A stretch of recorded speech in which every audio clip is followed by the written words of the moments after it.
우리가 11월 달은 매년 감사의 달로 보내고 있습니다. 저와 여러분들의 삶 가운데 하나님을 향한 감사가 충만한 그런 삶을 사시는 우리 모든 성도들이 되시기를 바랍니다. 이런 이야기를 하지만 우리가 이 지금 살아가는 이 시대를 돌아볼 때 과연 감사할 것이 있을까 하는 생각을 해보게 되고 또 고개를 우리가 숙여 깊이 생각을 하게 됩니다.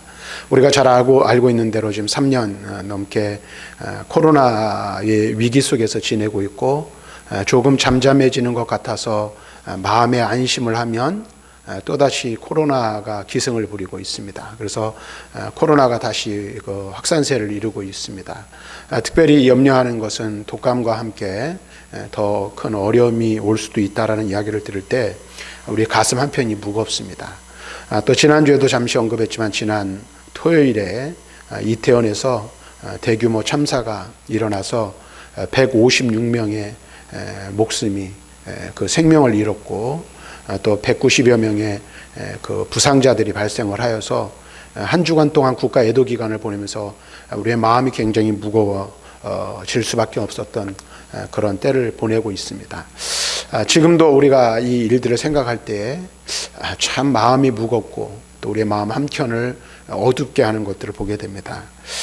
그런데 우리가 과연 이러한 때 정말로 하나님 앞에 감사할 수 있을까? 또 감사해야 한다면 왜 우리가 도대체 감사해야 하는가를 우리는 생각해 보지 않을 수가 없습니다. 그래서 오늘 저는 우리가 함께 읽은 시편 107편 1절부터 9절의 말씀을 통해서 하나님께 감사해야 할 이유가 무엇인가에 대해서 말씀을 함께 나누려고 합니다. 그래서 오늘 우리가 1절부터 9절의 말씀을 읽었는데, 오늘을 우리가 한번 하고 다음 주에 성찬에 관련된 설교를 하고 추수감사주일에 다시 오늘 본문의 말씀을 가지고 두 주에 걸쳐서 함께 말씀을 나누려고 합니다. 먼저 오늘 우리가 읽은 이 본문 말씀 시편 107편 1절의 말씀을 보면 이렇게 말하고 있죠. 이렇게 시작합니다. 같이 한번 읽어볼까요? 시작. 여호와께 감사하라. 그는 선하시며 그 인자하심이 영원함이로다. 시편 기자는, 오늘 이 시편을 기록하고 있는 기자는 하나님께 감사하라 라고 우리에게 말씀하고 있습니다. 그러면서 감사해야 할 이유가 무엇인가? 그분 곧 하나님은 선하시고 인자하시기 때문이라고 말씀하고 있는 것을 보게 됩니다. 다시 말하면 여호와의 선하심과 인자하심을 인하여 우리는 하나님께 감사해야 한다라는 것입니다. 그런데 오늘 우리가 주목해야 될 것은 시인은 여호와께 감사하라 라는 말을 맨 앞에 두고 있는 것을 우리가 볼 수 있습니다. 이것은 그만큼 하나님께 대한 감사를 강조하기 위해서라는 사실을 우리는 알 수가 있습니다. 특별히 이 시편 107편의 말씀을 우리가 다 읽지는 않았지만 이 107편의 말씀을 특징 지어주는 말씀 중에 하나가 핵심 키워드라고 그러죠. 바로 여호와께 감사하라라는 말입니다. 시인이 이 시를 지은 첫 번째 이유는 바로 하나님께 감사하기 위해서 이 시를 지었다라는 사실을 우리는 여기서 알 수가 있습니다. 그리고 시인이 이렇게 하나님께 감사하는 것은 그분은 선하시고 인자하시며 그 선하시고 인자하심이 영원하다라는 사실을 그는 아마도 피부 깊숙이 마음으로 깊이 느끼고 경험하였기 때문이 아닌가 하는 생각을 해보게 됩니다. 우리는 시인이 이처럼 하나님의 선하심과 인자하심이 영원하다라고 말하게 된 이유를 이해하기 위해서는 이 시가 왜 그리고 언제 어떻게 기록되어져 있는지를 아는 것이 무엇보다도 중요합니다. 다시 말하면 시인이 이 시를 기록하게 된 배경을 이해하는 것이 중요하다라는 것입니다. 그 이야기를 우리가 길게 할 수는 없지만 이 시편 107편의 말씀은 바벨론 포로에서 돌아온 이스라엘의 한 익명, 이름을 알 수 없는 시인이 지은 시가 바로 오늘 시편 107편의 시입니다. 우리는 이미 성경을 통해서 잘 알고 있듯이 이스라엘 백성들은 하나님이 택하신 거룩한 백성이죠. 그래서 그의 조상 아브라함이 하나님의 택하심을 받았고, 아브라함을 통하여 복의 근원이 되게 하시고 세상 많은 사람들 만민이 복을 얻게 될 것이라 하였습니다. 뿐만 아니라 하나님께서는 이스라엘 백성들을 사랑하셔서 야곱의 12아들을 통해서 여러 민족을 이루게 하셨습니다. 그리고 이스라엘 백성들을 애굽 땅에서 인도하여 내셔서 약속의 땅, 곧 젖과 꿀이 흐르는 약속의 땅 가나안 땅으로 그들을 인도하셨습니다. 하나님께서는 그들이 그곳에서 하나님이 주시는 복과 은혜를 누리기를 바라셨고 하나님만을 섬기기를 바라셨음을 우리는 너무나도 잘 압니다. 그런데 이런 하나님의 은혜와 복을 받아 누린 이스라엘 백성들이 어땠습니까?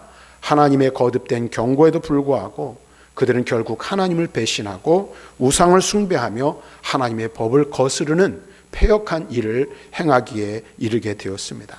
그래서 하나님께서는 어떻게 하셨어요? 북이스라엘을 아수르의 손에 넘겨 멸망하게 하시고 남유다는 바벨론으로 인하여 멸망하게 되었습니다. 그래서 우리가 수요일마다 이사야서를 살펴보고 있는데 이사야 37장 38장에 보면 이 이스라엘 백성들을 둘러싼 여러 가지 이 국가적인 위기를 당하고 있는 것들을 보게 돼요.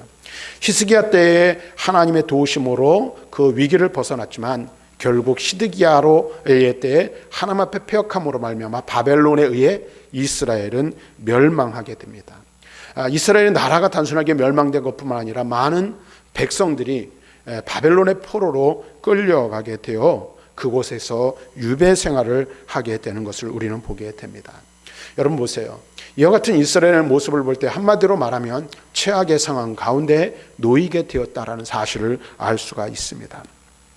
우리나라도 우리가 직접 경험해 보지는 않았지만 일본의 36년 동안의 강제 이 나라를 탈취당한 그 일과 식민지의 생활을 했던 역사적인 아픔이 있습니다.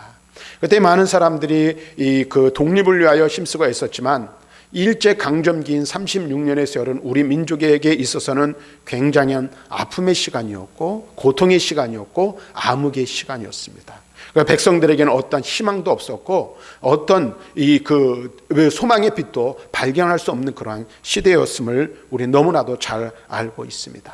그런데 이 바벨론의 70년 생활은 바로 이스라엘 백성들에게 그와 같은 시기라고 말할 수 있어요. 다시 말하면 어떠한 희망도 가질 수 없는 나라가 온전히 망하여 온 백성들이 뿔뿔이 흩어져 더 이상은 회복을 기대하고 또 나라의 독립을 기대할 수 없는 나라의 독립이 불가능한 그러한 상황 가운데 놓이게 되었다라는 것입니다. 이런 이스라엘 백성들은 어떤 생각을 했을까요? 아마도 그들은 그렇게 생각했는지도 몰라요. 하나님이 이제 우리를 완전히 버리셨나 보다. 우리는 이제 더 이상 희망이 없고 소망도 없으며 하나님께 버림받아 다시 일어설 수 없는 상황 가운데 놓이게 되었을 것이다 라는 생각에 사로잡혔는지도 모르겠습니다. 다시 말하면 그들은 그들을 향한 하나님의 사랑, 그들을 향한 하나님의 언약은 이제 다 물 건너간 상황이 되어서 더 이상 어떤 희망도 어떤 소망도 가질 수 없는 그러한 가운데 놓이게 되었다라는 생각에 사로잡혔을 것입니다. 그런데 여러분 보십시오. 이스라엘 백성은 어떻게 되었습니까? 하나님은 광야 사막길에서 갈 길을 몰라 방황하는 자와 같은 그들을 괴로움에서 건지시고 고통에서 건지시고 그들을 바른 길로 인도하여 마침내 거할 성에 이르게 하셨다라고 시인은 고백하고 있어요. 우리가 4절부터 7절 말씀을 다시 한번 읽어봅니다. 시작. 그들이 광야 사막길에서 방황하며 거주할 성읍을 찾지 못하고 줄이고 목이 말라 그들의 영혼이 그들 안에서 피곤하였도다. 이에 그들이 근심 중에 여호와께 부르짖음에 그들의 고통에서 건지시고 또 바른 길로 인도하사 거주할 성읍에 이르게 하셨도다. 여러분 보세요. 하나님을 거역하였습니다. 하나님의 말씀을 거역하였습니다. 그리고 하나님의 말씀을 거역함으로 말미암아 흑암 중에 처하게 된 그들이었습니다. 그런데 그들을 어떻게 하셨다는 거예요? 하나님께서 어두움 가운데서 해방시켜 주셨음을 고백하고 있는 거예요. 또한 죄로 말미암아 사망의 문에 가까웠던 그들을 고치시고 위험에서 건지셨음을 시인은 고백하고 있습니다.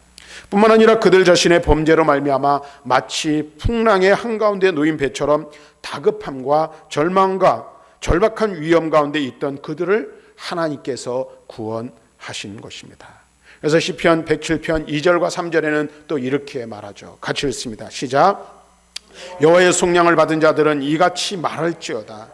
여호와께서 대적의 손에서 그들을 속량하사 동서남북 각 지방에서부터 모으셨도다. 이 말씀은 무엇을 말하고 무엇을 고백하고 있는 것입니까? 하나님은 지금 바벨론의 포로에 잡혀 어떠한 희망도 가질 수 없고 하나님으로부터 완전히 버림받았다라고 여기고 있는 그들을 구원하여 회복하여 주셨음을 말씀하고 있는 것입니다. 고백하고 있는 것입니다. 사랑하는 여러분, 이것은 무엇을 말하는 것입니까? 하나님의 선하심과 인자하심이 이와 같이 영원하다라는 것을 보여주고 있는 사건이 바벨론 포로기의 일이라는 것을 우리에게 알려주고 있는 것이고, 시인은 그것을 고백하고 있는 것입니다. 그렇습니다. 하나님은 이스라엘 백성들이 하나님으로부터 완전히 버림받았다고 생각한 그 순간에도 그들을 향한 인자, 곧 자기 백성에 대한 언약의 사랑을 거두지 않으셨음을 말씀해주고 있는 것입니다. 아니, 시인의 고백을 통해서 우리는 그것을 깨달을 수가 있는 것입니다. 하나님은 이스라엘 백성들이 당신을 배반하고 불순종함으로 이방 민족을 통하여 그들을 당신의 기업에서 뽑아 이방 나라로 옮기셨지만 그들을 완전히 버리지 않으셨음을 말씀해주고 있는 것입니다.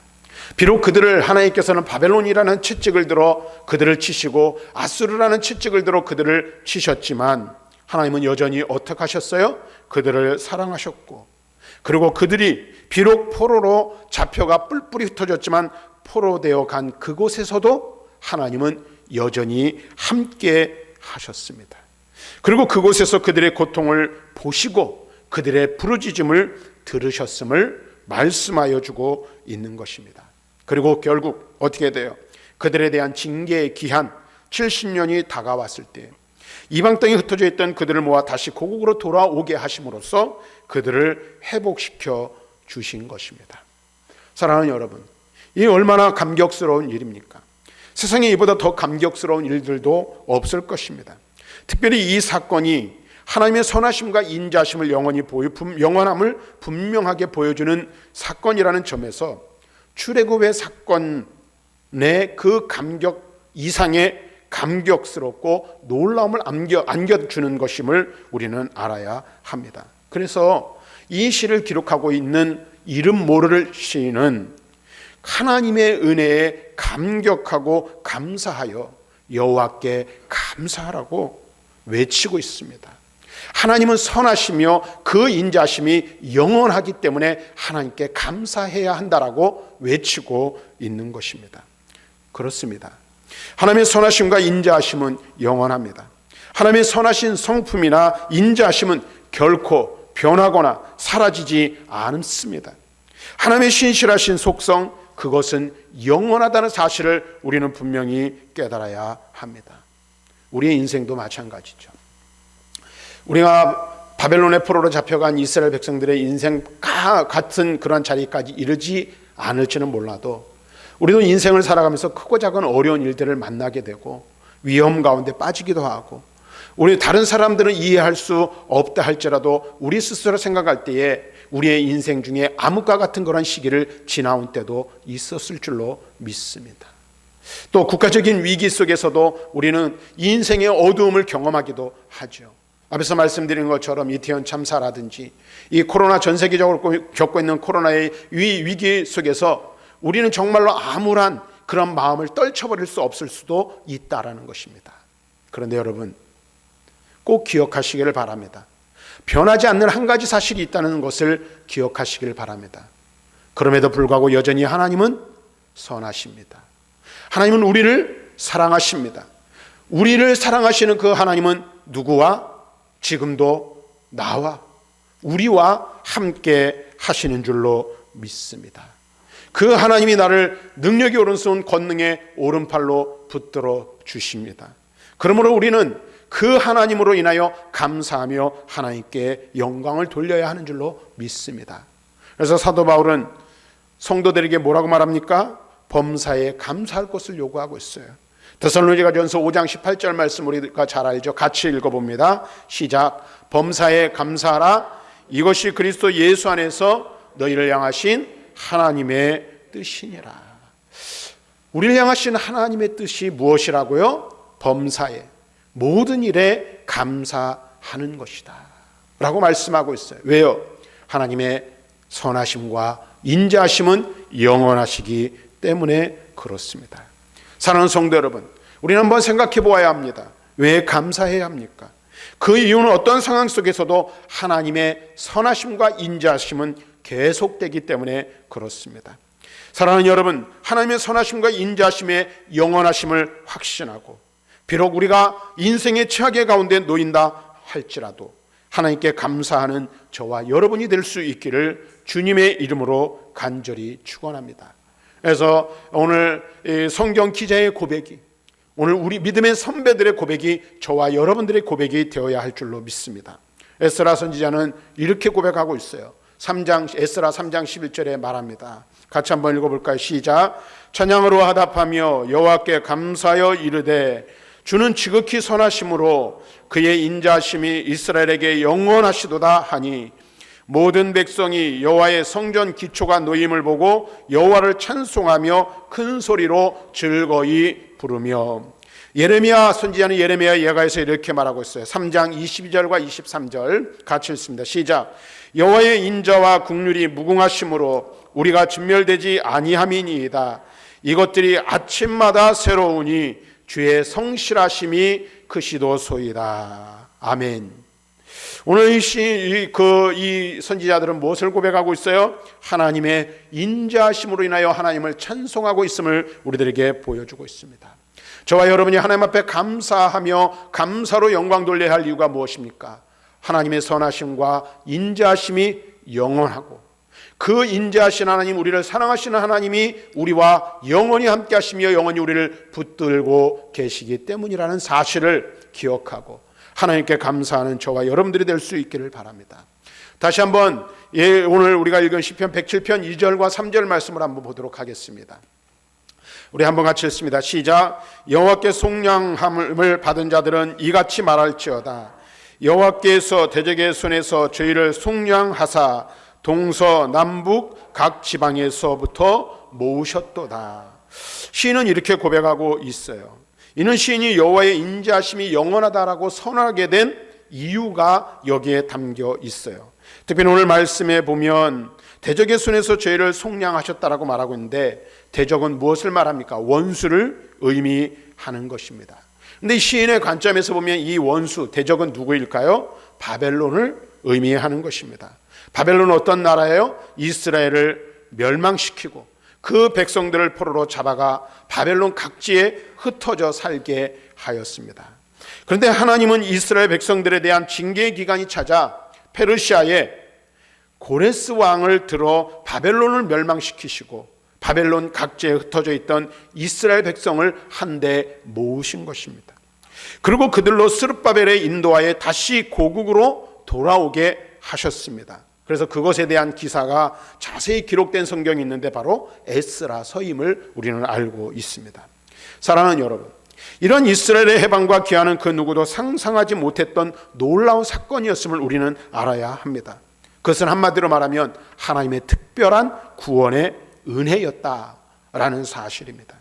그렇게 시인은 이와 같은 여호와의 놀라운 구원의 은혜에 감사할 것을 촉구하고 있는 것입니다.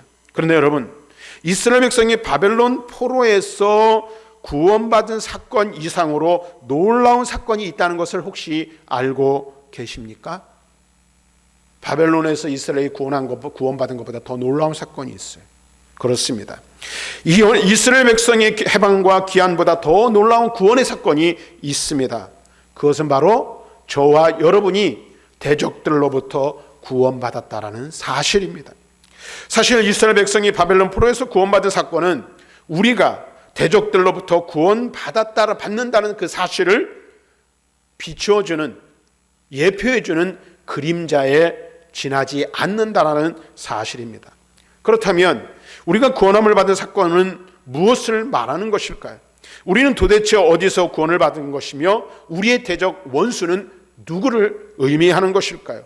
그것은 바로 성경은 이렇게 말합니다. 죄라고 말합니다. 예수님께서는 이에 대하여 요한복음 8장 34절에 다음과 같이 말씀하십니다. 같이 읽습니다. 시작. 예수께서 대답하시되 진실로 진실로 너희에게 이르노니 죄를 범하는 자마다 죄의 종이라. 또한 바울은 로마서 5장 12절에 이렇게 말합니다. 시작. 한 사람으로 말미암아 들어오고 죄로 말미암아 사망이 들어왔나니 이와 같이 모든 사람이 죄를 지었으므로 사망이 모든 사람에게 이르렀느니라. 여러분 보세요. 죄를 범하는 자마다 죄의 종이라고 했어요. 그리고 한 사람으로 말미암아 죄가 들어오고 죄로 말미암아 사망이 이르게 되었다라고 말하고 있어요. 무엇을 말하는 겁니까? 우리는 첫 번째 아담으로 인하여 죄 아래 살 수밖에 없는 죄의 종들이었습니다. 그래서 우리는 죄 아래서 아무런 소망도 없이 살아야 하는 거예요. 히브리서 기자가 말하는 것처럼 한번 죽는 것은 사람에게 정해진 것이요 그 후에는 심판만이 우리를 기다리고 있었습니다. 죄의 값은 사망이라고 성경은 분명히 우리에게 말씀해 주고 있습니다. 그렇습니다. 인생을 한마디로 이야기한다면 죄의 종으로 살다가 죽음에 이르고 죽음에 이른 인생에게 남는 것은 오직 하나님의 심판뿐인 것이라는 사실을 성경은 우리에게 분명히 말씀해 주고 있어요. 다시 말하면 저와 여러분들이 걸어가야 할 인생은 어떤 길이었어요? 죄의 종로로 타다가 험한 인생을 사는 거예요.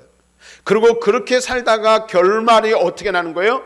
사망에 이르게 되고 사망 후에는 고통의 하나님의 심판만이 우리를 기다리고 있는 것입니다. 뿐만 아니라 죄의 힘과 권세가 너무나도 강박강하였기에 인간은 스스로 죄에서 구원할 수 없으며 죽음으로 가고 있는 그 자신을 방관하고 방치할 수밖에 없는 철저히 무기력한 존재에 불과하다라는 사실입니다. 그런데 여러분 보세요. 그런 우리에게 하나님의 사랑이 임하였습니다. 하나님은 우리가 죄 아래서 종노릇하며 신음하다가 마침내 멸망하고 심판받는 것을 기뻐하지 않으셨습니다. 아니, 좀 더 정확하게 말하면 하나님은 당신의 그 사랑의 속성으로 인하여 우리가 허무하게 망하는 것을 두고만 보지 않으셨던 거예요. 두고 볼 수가 없으셨던 것입니다. 그래서 하나님께서는 이스라엘을 바벨론 포로에서 구속하기 위하여 고레스라는 왕을 들어 바벨론을 멸망시키신 것처럼 우리를 죄의 포로에서 구원하시기 위하여 한 구원자를 보내시고 세우셨습니다. 그분이 바로 예수 그리스도이십니다. 하나님이 세상을 이처럼 사랑하사 독생자를 주셨다라고 말하고 있습니다. 그분이 바로 예수 그리스도이십니다. 수고하고 무거운 짐진 자들아 다 내게로 오라 내가 너희를 쉬게 하리라 말씀하신 그분이 바로 예수 그리스도이십니다. 예수 그리스도를 우리의 모든 죄를 대신 지실 구속자로 이 세상에 보내셨습니다. 그리고 예수 그리스도의 십자가 대속과 부활의 사건을 통하여 우리를 사로잡고 있던 적의 모든 권세를 깨트려 버리셨습니다. 사랑하는 성도 여러분, 이 구속의 은혜가 참으로 놀랍지 않습니까? 이 얼마나 특별한 은혜입니까? 구원받은 성도들에게 주어진 특별하고도 경이로운 은혜의 사건이 바로 저와 여러분들이 구원받은 사건입니다. 그러므로 우리는 어떻게 해요? 가만히 있을 수 없는 거예요. 우리는 춤추며 하나님께 감사해야 합니다. 노래로 하나님 앞에 감사를 드려야 합니다. 그 이름을 영원히 찬송해야 합니다. 만일 우리에게 만 가지 입이 있다면 그 입을 다 가지고 하나님의 구원의 은혜를 찬양해야 할 존재가 바로 저와 여러분들이라는 것입니다. 그렇다면 여러분 얼마나 하나님의 구속의 은혜를 감사하며 찬양하고 있습니까? 우리는 선지자 이사야 이야기를 들어야 합니다. 이사야 44장 23절 말씀을 같이 읽어봅니다. 시작. 여호와께서 이 일을 행하셨으니 하늘아 노래할지어다 땅의 깊은 곳들아 높이 부를지어다 산들아 숲과 그 가운데 모든 나무들아 소리내어 노래할지어다 여호와께서 야곱을 구속하셨으니 이스라엘 중에 자기의 영광을 나타내실 것임이로다. 우리가 왜 하나님을 찬양해야 합니까? 우리가 왜 감사로 하나님 앞에 영광을 돌려야 합니까? 왜 세상 만물 모든 것이 입을 모아 하나님을 찬양해야 할까요? 여호와께서 우리를 구속하셨기 때문에 그렇습니다. 죄에서 우리를 건지시고 우리를 구원하셨기 때문에 그렇습니다. 그래서 바울은 데살로니가후서 2장 13절에 이렇게 말합니다. 같이 한번 읽습니다. 시작. 주께서 사랑하시는 형제들아, 우리가 항상 너희에 관하여 마땅히 하나님께 감사할 것은 하나님이 처음부터 너희를 택하사 성령의 거룩하게 하심과 진리를 믿음으로 구원을 받게 하심이니. 여러분 보세요. 우리를 인하여 바울이 감사하고 있는 이유를 말씀해 주고 있죠. 데살로니가 교회 성도들에게 하는 말이 곧 우리에게 하는 말인 줄로 믿는데, 하나님이 처음부터 우리를 택하시고 성령이 거룩하게 하심과 진리를 믿게 하심으로 우리를 구원하셨으니 우리는 감사하지 않을 수 없는 것입니다. 사랑하는 성도 여러분, 왜 하나님께 감사해야 할까요? 그분은 선하시고 인자 곧 우리를 사랑하시기 때문에, 그리고 그 사랑이 영원하시기 때문에, 변하지 않기 때문에 우리는 하나님께 감사해야 합니다. 뿐만 아니라 그분은 우리를 대속하시고 죄에서 우리를 건지시기 위하여 그의 아들 예수 그리스도를 우리를 대신하여 십자가에 내어주시는 놀라운 사랑을 베푸셨기에 우리는 감사해야 하는 것입니다.